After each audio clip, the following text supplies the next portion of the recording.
Hello friends, Radhe Radhe. Anshu ने एक बच्चे को जन्म दिया है। ये खबर सुबह सुबह ही मिल गई थी। अंशु कल दिन में ही हॉस्पिटल में एडमिट हो गई थी, जहां पर उसको प्री मैच्योर बेबी होने का बताया गया था। उनकी अभी डेट नहीं थी, उनकी डेट 15-20 दिन बाद की थी। कल वो हॉस्पिटल में एडमिट हुई, जहां पर उनको ये बताया गया कि आपको नॉर्मल डिलीवरी होगी, जिसके लिए उनको पेन के इंजेक्शन वगैरह और बॉटल वगैरह लगाई गई। परंतु उनको शायद कुछ कॉम्प्लिकेशन आ रहे थे, जिसकी वजह से उनकी नॉर्मल डिलीवरी नहीं हो पाई और उन्होंने काफ़ी 12 घंटे पेन सहा। जब पेन सहने के बाद नॉर्मल डिलीवरी नहीं हो पा रही थी, तो आखिरी में डॉक्टरों को एक निर्णय लेना पड़ा कि उनका ऑपरेशन करेंगे।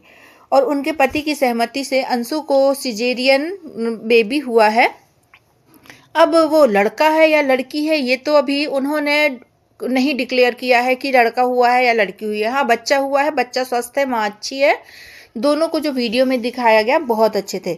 सबसे पहले तो मैं अंशु और शुभम जी को ढेर सारी बधाइयाँ दूंगी, उनके पूरे परिवार को बधाइयाँ दूंगी कि बधाई हो, आपके घर पे बेबी आया है, आप माँ बाप बन गए, दादा दादी बन गए, बुआ बन गए।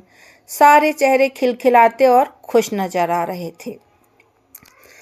जैसे कि पता है कि अंशु के माँ पापा भाई कोई नहीं है, वो एक अकेली बच्ची है और उनको पति के रूप में शुभम जी मिले। शुभम जी बहुत ही केयरिंग हस्बैंड हैं और वो अपनी वाइफ का बहुत ही ध्यान रखते हैं। अंशु की प्रेगनेंसी में शुरू में बहुत कॉम्प्लिकेशन आए, उनका एक मिसकैरेज भी हुआ। उसके बाद वो काफ़ी टूट गई थी। उसके बाद जल्दी ही उन्होंने तुरंत ही कंसीव कर लिया और ये बात उन्होंने काफ़ी दिन तक छुपाए रखी। परंतु जब उनकी वेडिंग एनिवर्सरी थी, वेडिंग एनिवर्सरी उन्होंने बहुत अच्छे से सेलिब्रेट की थी। वहाँ पर कुछ चीज़ों से पता चला कि अंशु प्रेग्नेंट है। जैसे उन्होंने मेहंदी नहीं लगवाई, हल्दी नहीं लगवाई, क्योंकि जब कोई लेडी प्रेग्नेंट होती है तो कुछ जगहों पर कुछ रूल होते हैं जो हमें फॉलो करने होते हैं। जैसे कि मेहंदी नहीं लगाना, ये आमतौर पर सभी जगह होते हैं। हल्दी लगवाना ये नहीं किया जाता है और अंशु ने भी यही किया। उस समय ही लोगों पे शक आ गया था कि अंशु प्रेग्नेंट है।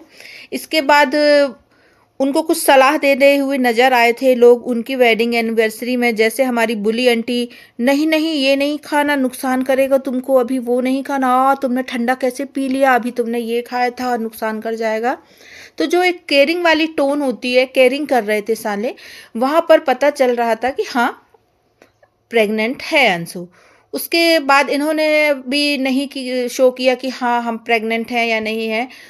काफ़ी दिन, करीब 5-6 महीने की जब उनका बेबी हो गया, तब उन्होंने एक दिन बैठकर हस्बैंड वाइफ ने डिक्लेयर किया कि भाई हाँ हम प्रेग्नेंट हैं, हमारे यहाँ एक बेबी आने वाला है, हम बहुत खुश हैं। इस मौके पे अंशु काफ़ी इमोशनल भी हुई थी कि मेरे माँ बाप नहीं है, भाई नहीं है, मेरी फैमिली नहीं है, अब कोई ऐसा आएगा जो मेरा होगा, मेरा अपना खून होगा।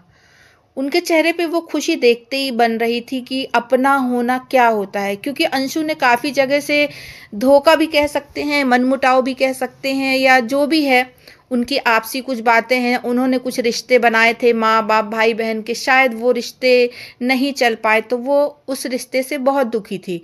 क्योंकि जो अपने सगे रिश्ते होते हैं ना, हम नाराज़ भी हो जाए, हमसे कोई गलती भी हो जाती है तो हमारे वाले हमें मना लेते हैं। परंतु अगर हम बाहर वालों से रिश्ता जोड़ते हैं और फिर हमसे कोई गलती हो जाती है या उनसे कोई गलती हो जाती है, तो रिश्तों में दूरियां आ जाती हैं और ये दूरियां इतनी बढ़ती हैं कि रिश्ते खत्म होने की कगार पर आ जाते हैं।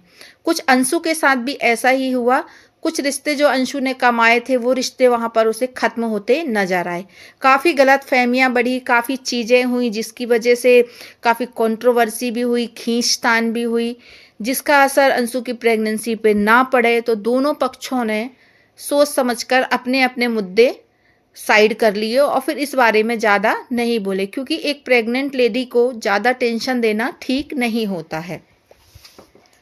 इसके बाद अंशु अपने बच्चे के साथ खुश रहने लगी और अंशु का एक चीज़ और समझ में आया था। जब ये अपने ससुराल में रहती थी गांव वाले घर पे, वहाँ पर छोड़कर वो एक किराए के घर पे रहने आई थी और वहाँ पर रहते हुए उन्होंने अपने प्रेगनेंसी का पूरा समय व्यतीत किया और अंत में उनको एक खुशखबरी के साथ अंत हुआ। उनका जो सफल हुआ, उनकी मेहनत हुई रहने वाली, उन्होंने एक बच्ची को जन्म दिया। हाँ, बच्ची मैं इसलिए बोल रही हूँ, देखिए उन्होंने तो कोई डिक्लेयर नहीं किया है, ना मैं पुष्टि करती हूँ, ना मैं एकदम सत्य बोल रही हूँ इस बात की, क्योंकि मैं खुद ही पुष्टि नहीं करती, पर मैं अनुमान के हिसाब से बता रही हूँ कि जब शुभम जी ने हॉस्पिटल पर थे और वहाँ पर सब पैसे मांगते हैं, जो नर्स होती हैं वो बच्चे को देने के पैसे लेती हैं, जो आया बाई होती हैं वो पैसे लेती हैं, तो जब नर्स बेबी को लेके ओटी से आई थी तब वो बेबी नहीं दे रही थी, कुछ पैसे मांग रही थी, तो अंशु जी उसे शुभम जी उसे कुछ पैसे दे रहे थे तो वो नहीं ली।